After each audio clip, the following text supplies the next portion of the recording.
Good evening. Happy Thursday. This is Life Change Live. We are going to get started. We're just to start off with some administrative stuff. We are, of course, licensed professional therapists, and we are going to be watching the chat and stuff like that, answering your questions. We definitely want not connecting. Sophie, is Sophie there? Except, uh-oh. Okay. Well, moving right along. So we want to talk about domestic violence, and we want to talk about Hey, healthy Alex. relationships and I don't know if trauma and anybody that can sort of hear us thing on here. today. Here you There are. you are. Hey, friend. Uh, how are you? Good. Please Good. continue by all means. Um, I think I've said it like 3 times now, but that's all right. I'll continue saying what I was saying. um, what was I saying? Domestic violence and trauma. That's what we want to talk about tonight. hmm Um, And we also want to talk about administrative stuff like, if you are needing to reach out for help, please do that. This is just informational. This is not like therapeutic. We want to help you get into therapy. So Yes. that is what I have to say. I'm really sorry. I am off my game tonight. Like a whole bunch of stuff just happened right before I logged in, and I'm just like trying to get it together. Girl, you are fine. If I've learned anything, is if you are flexible, you will not break, right? And this is a true I test to that statement. So, to kind of Fabulous. add on to what you were saying, October is Domestic Violence Month, right? Awareness Month. So we wanted to talk a little bit about like just the different types of abuse, right? Because I think there is some misunderstanding as to what is abuse. What does that look like when we see it? What do we do with it? You worked in prison. I worked in prison. Fun times, right? Like the age old saying, "See something, say something." And while that's Yes. a good quick catchphrase, it's did I see that? And if I did see that, who should I say something to?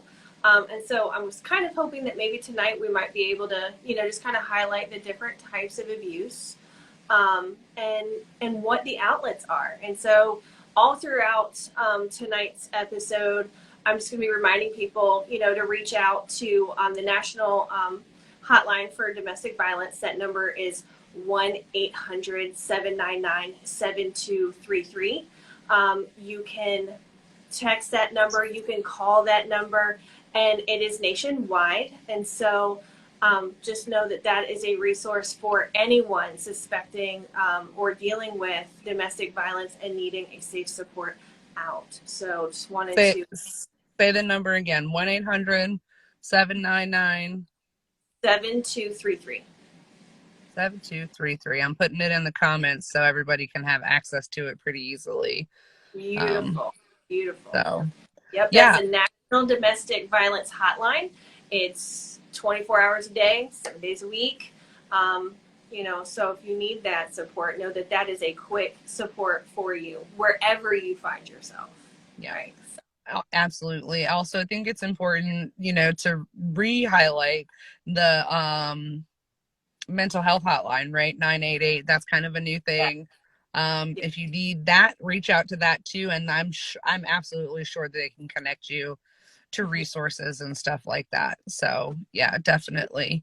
So I think one of the things that I know I wanted to talk about tonight, Sophie, was emotional abuse. I know that's kind of like it's trending. I hate that word, but it is what it is, right? It's Yeah. trending.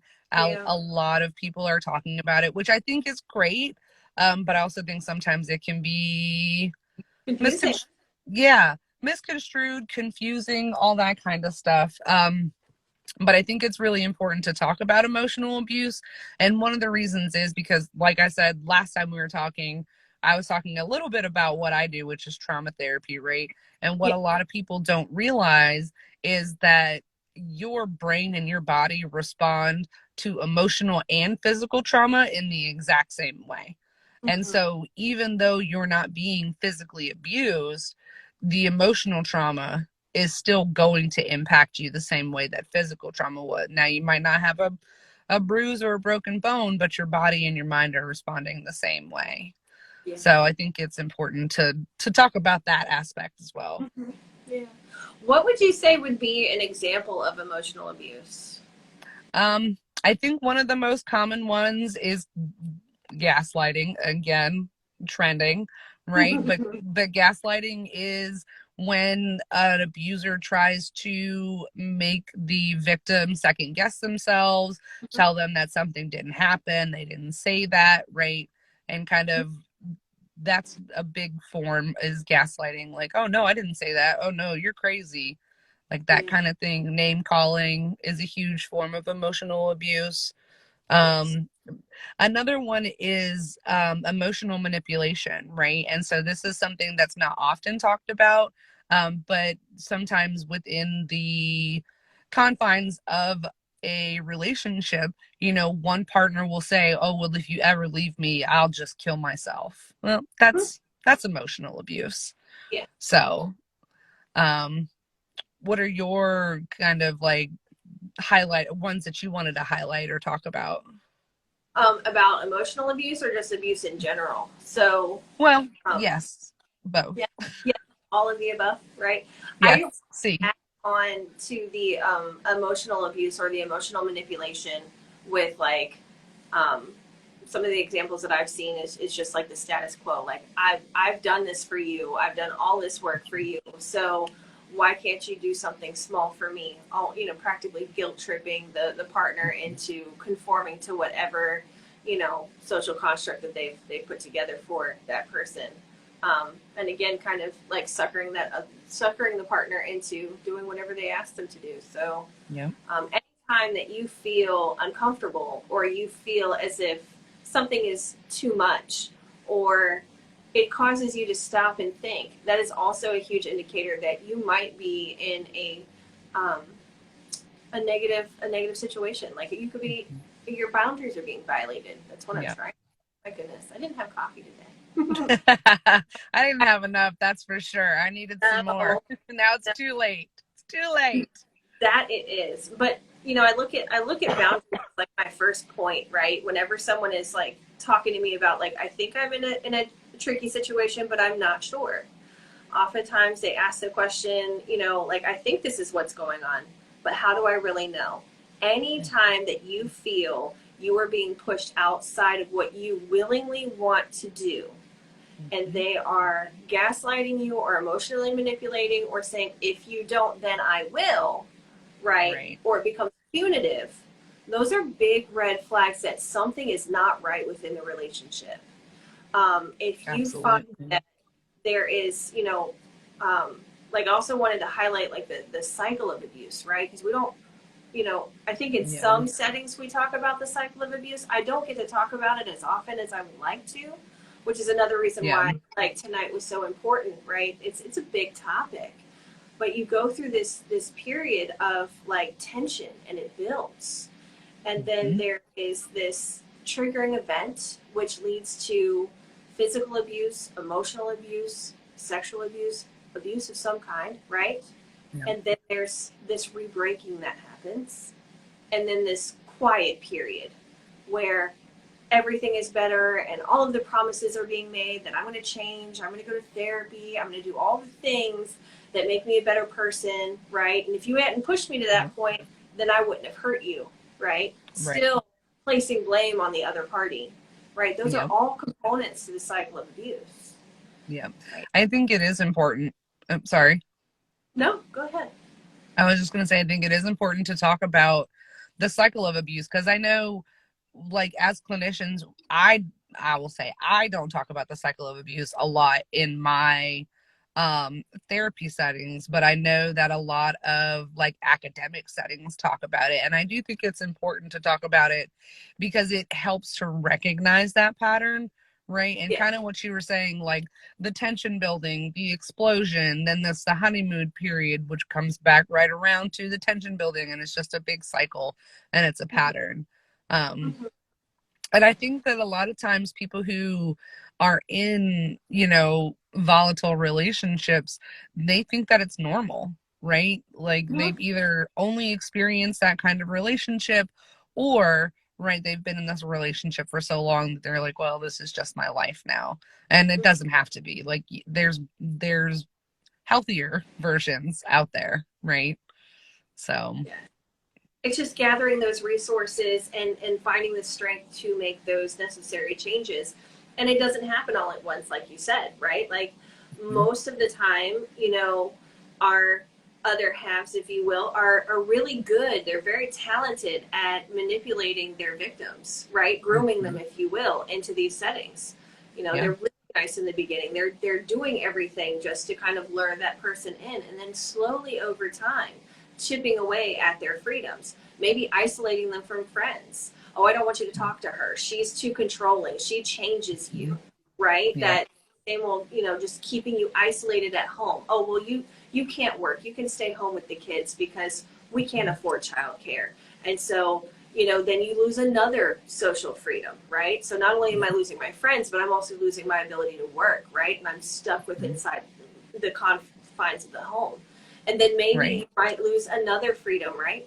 Now you're losing financial freedom because he is the primary provider, or vice versa, because it's not just male on female, right? It can also No. be female on male, if we're being real, Mm-hmm. right? Just slowly isolating the individual from loved ones, friends, financial resources, work, to where they feel like they have no out.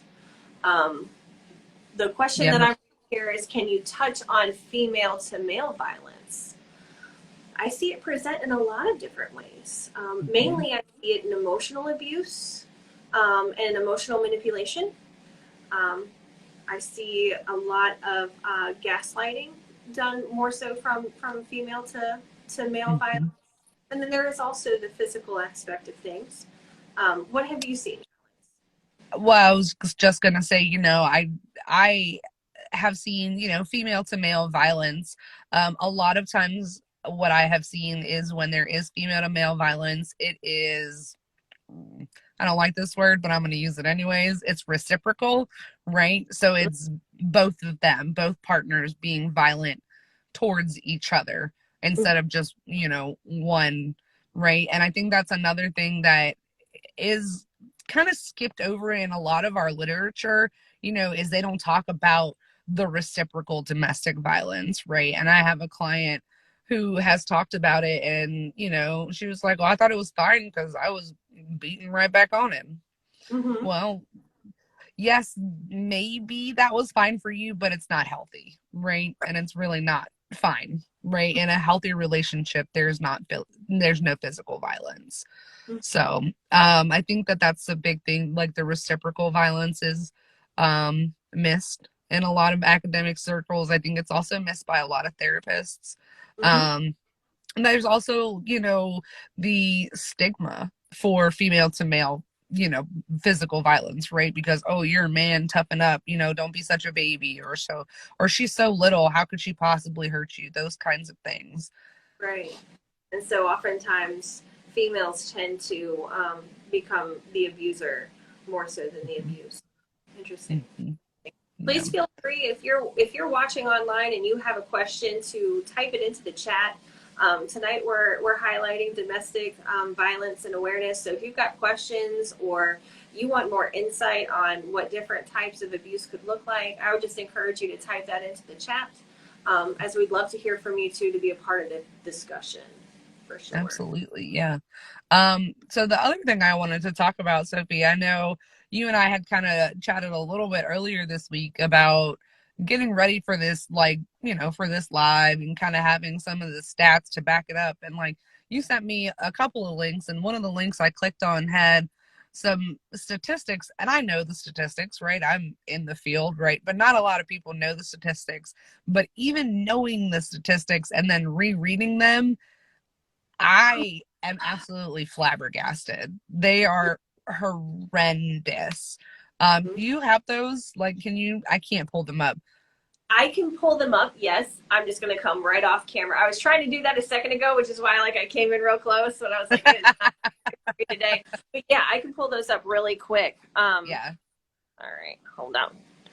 No, Um, you're fine. Take your time. I think it's really important for us to talk about the statistics, right? Because that does break down the stigma, right? mhm. When people realize, like, oh, God, I'm not alone. Like, it's not just me, or, like, oh, this is not normal. I think that that really helps people. We talk about stages of change in therapy all the time, and this is one of those things where stages of change is important. But that can help people move. So, oh, I got real dark there for a second. But helping people move along those stages of change so that they can move to a place where they are safer. Mhm. Um, so I think that's really why it's important to talk about the statistics. I agree. And we talk about sexual abuse, like the statistics in sexual abuse, but I don't know that we necessarily talk about domestic violence statistics as much. Yeah. So, No. So domestic violence. So just for those that are tuning in and listening in, so you can fact check, right? Because that's always important. You should not just blindly believe everything that you hear, right? So these statistics are coming straight from the National Coalition Against Domestic Violence, so the NCADV. And it gives a beautiful definition of what domestic violence is, right? Domestic violence is a willful intimidation, physical assault, battery, sexual assault, or abusive behavior as a part of a systematic pattern of power and control permeated by one intimate partner against another. Um, in the United States, more than 10 million adults experience domestic violence annually, but 1 in 4 women and 1 out of 10 men experience sexual violence, physical violence, and/or stalking by an intimate partner during their lifetime. Um, can we just I just want to pause you. I just want you to go think for it. about 10 million people a year Mm-hmm, experience domestic violence. 10 mm-hmm, million. That is a mind numbing number of people. mm-hmm. It is a That lot of. I just needed to highlight. Like, I'm flabbergasted. I don't know about you, but I'm like 10 million. 10 million. It's wild. I will It's be honest wild. with you. This topic for me is a really hard one. Mm-hmm. So many experiences. So many people that I run into experience domestic violence on some level or another. And when you have that conversation with them to help them understand and highlight just how abnormal what their normal is, Mm-hmm. it takes the wind away from me every single time. Yeah. To be able to say that there is, more help and support for you. Um, it's a difficult topic. It's hard to sit with. It's hard to sit Yeah, with. it Um, is. another. Meridian Psychotherapy is asking about teens and domestic violence and same sex couple violence, which I think there's some statistics on that page that you're reading from. So Yeah. I'll be quiet and let you keep going. No, you're okay. You're okay. Um, Hang on, because there is a lot, and I want to be able to answer the question that was just given to highlight teens, and unfortunately. Um,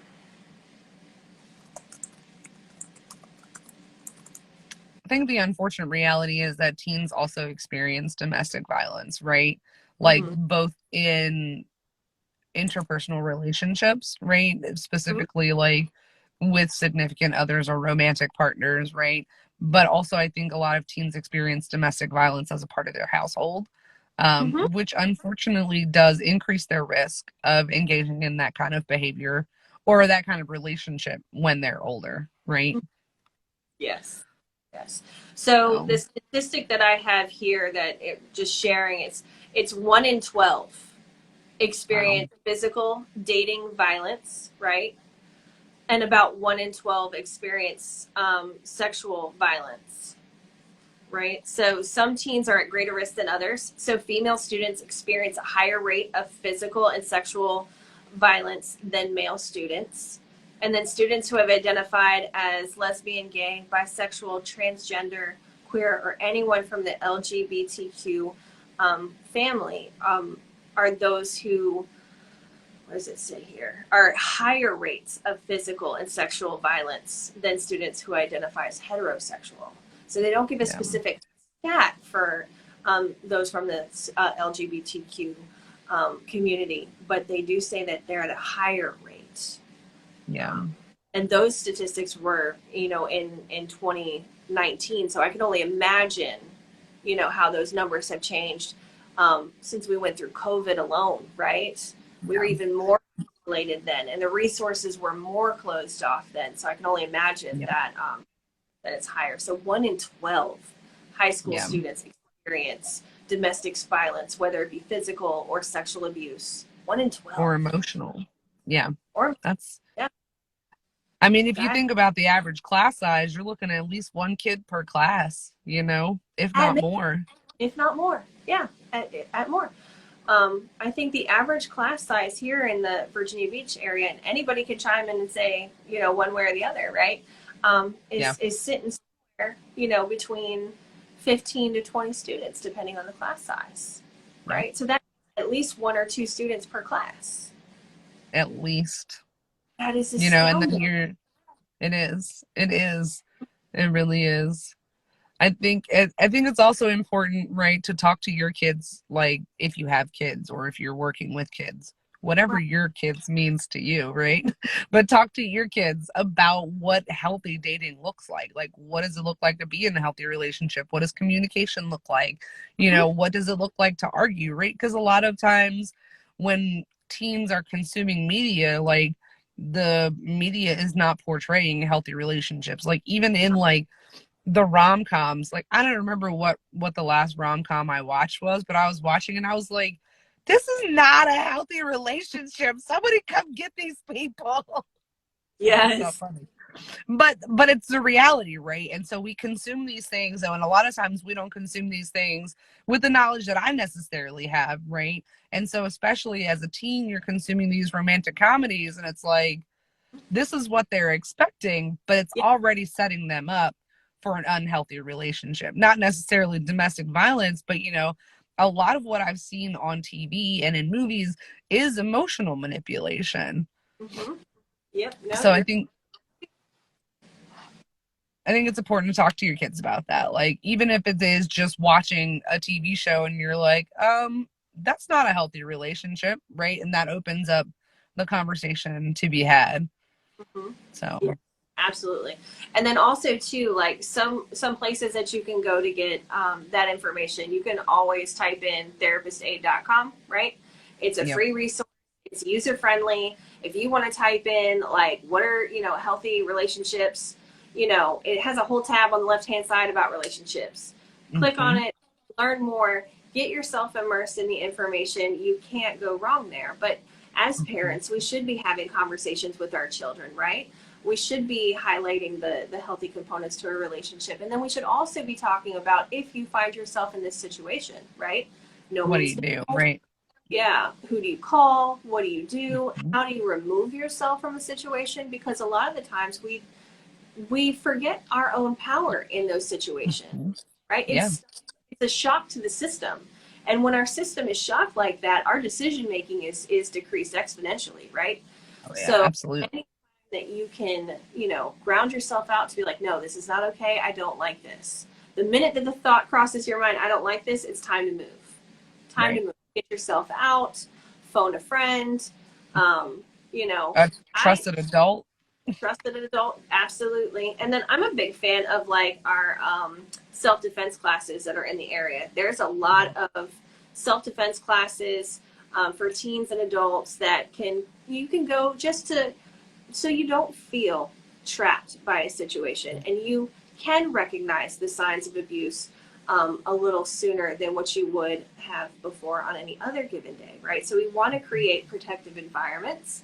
We Mhm. want to encourage healthy conversations for our teen students, right? See something, say something, talk to a trusted adult, Right. talk to a teacher, your principal, your assistant principal. There's even a security or like your resource officer. It's a great person to have that conversation with because they're Hmm. mandated reporters. Never be the last person with the information.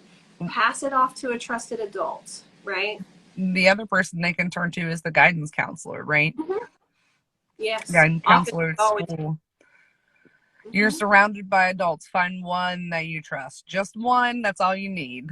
So, Yep, and let them make those decisions for you. For absolutely. our adults that are out there, right? Use the national hotline, make a phone call, right? There Yeah. are so many different resources within the area. For Virginia Beach, right, we have the Hearst Shelter that you can contact, Mm-hmm. Samaritan House, um, there's JCOC, um, Union Mission. I don't know what's up in the Richmond area as far as like shelters or resources? Anything that So you can think of offhand? I know that we have the YWCA. I know that there is Catholic Charities. I think they have a domestic violence shelter here. I think I'm not 100% sure, so don't quote me on this. There's a shelter here called Hope Unity Freedom, HUF. I Mhm. think they have a domestic violence shelter as well. They mostly deal with homelessness, but I think they have a domestic violence chapter as well. Um, but I'm positive that there's more than what I just named in Richmond. Um, And I would just plug in again, right? Like if you mhm. call the number 1-800-799-7233, they are going to connect you with a support that's in your locality, right? So while we're naming off things in two localities here in Virginia, right? If you're in a rural community and you're seeing this and you're thinking, hey, I need to get connected or I need to learn more, it never hurts to call the number, right? Right. Nothing punitive is going to happen, right? Nope. You're just going to get connected with people who care, people who will listen, and people who will be patient with the process.